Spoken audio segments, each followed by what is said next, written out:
Hi, my name's Sebastian Afshari, and I am an aerial engineer for Engineers for Exploration and CISA 3 at Cal IT2.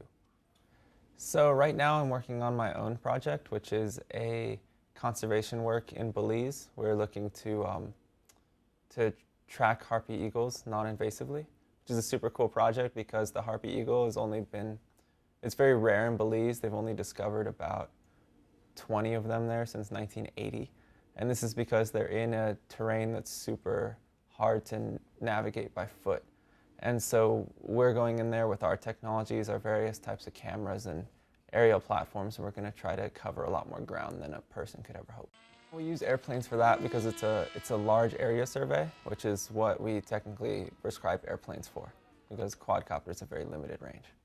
In the United States, we go way out into the middle of the desert because there's going to be strict rules soon. They haven't been totally enacted for us yet, but we go so far away from anything that we can't possibly pose any problems. So we drive 2.5 hours. We get up at 4 in the morning, drive 2.5 hours in the middle of nowhere. And so then we always test them somewhere we can see them.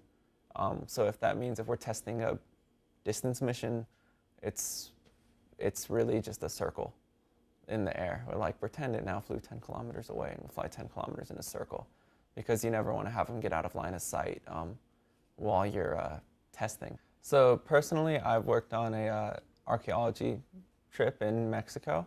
So we were using, again, using airplanes to do large area surveys, looking for features on the ground that are consistent with what a Mayan ruin would look like. So an archaeologist looked at satellite imagery and found that there were a couple of anomalies in the Mexican jungle, but they couldn't tell exactly what they were because of the resolution.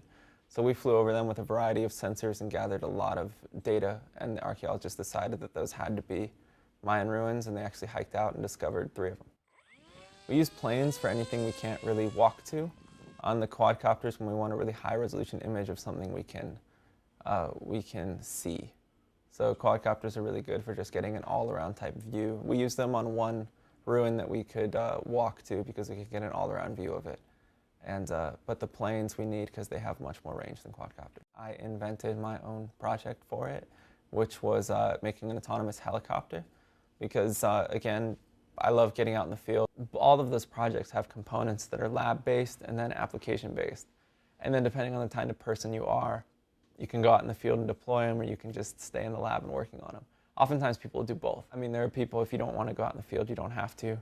But obviously everybody who joins Engineers for Exploration wants to be an explorer, and it's just our way of bringing what we can do to it. So at least from my point of view, anything that I can do aerospace engineering-wise, it won't rock the aerospace world. But I can take what little I can do and I can bring it to an archaeologist, and all of a sudden he can do all of this other stuff that's never been available. So it's just an application in another field that's never seen this application before that makes us really innovative.